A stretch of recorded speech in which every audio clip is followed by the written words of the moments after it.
1 April 2015ला Chandrapur जिल्ह्यात दारूबंदी करण्यात आली। मात्र अवैध दारू विक्री व्यवसाय जिल्ह्यात मोठ्या प्रमाणात वाढू लागला आहे।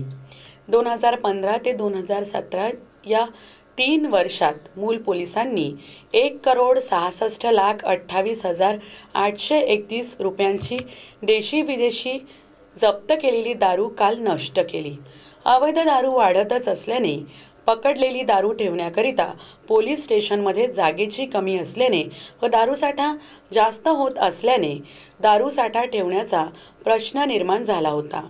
त्यामुळे मूल पोलिसांनी न्यायालयाची परवानगी घेऊन व उत्पादन शुल्क विभागाच्या संमतीने उपविभागीय पोलीस अधिकारी डॉक्टर विशाल हिरे यांच्या मार्गदर्शनात उत्पादन शुल्क अधिकारी संजय आक्केवार यांच्या समक्ष पोलीस निरीक्षक जयवंत चव्हाण यांनी जमा झालेली करोडो रुपयांची दारू MIDC परिसरात दारूच्या बाटल्यांवर रोलर फिरवून नष्ट केली।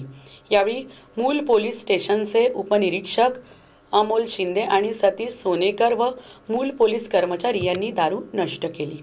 चंद्रपूर जिल्हा हा दारूबंदी जिल्हा असल्या कारणाने 2015 पासून ज्या कारवाया करण्यात आलेल्या होत्या त्याचा संपूर्ण मुद्देमाल पोलीस स्टेशनच्या काही खोल्या रिकाम्या करून त्या ठिकाणी ठेवण्यात आलेला होता आणि मुद्देमाल ठेवण्याकरता जागा नसल्या कारणाने या मुद्देमालाची विल्हेवाट लावल्याशिवाय दुसरा पर्याय कुठला नसल्याने आम्ही याबाबत माननीय न्यायालयाची परवानगी घेऊन परवानगी मिळाल्यानंतर एक्साईज डिपार्टमेंट यांच्याकडे ते सँक्शनिंगकरता मंजुरीकरता पाठवल्यानंतर तिथून मंजुरी होऊन आल्यानंतर आता सध्या 1,66,00,000 रुपयाची देशी विदेशी दारू हे एक्साईज अधिकारी आमचे आक्केवार साहेब आहेत त्यांच्या समवेत त्यांच्यासोबत ते नष्ट करण्यात आलेली आहे। चंद्रपूर जिल्ह्यामध्ये अशा प्रकारे परत वापर केला जाणार नाही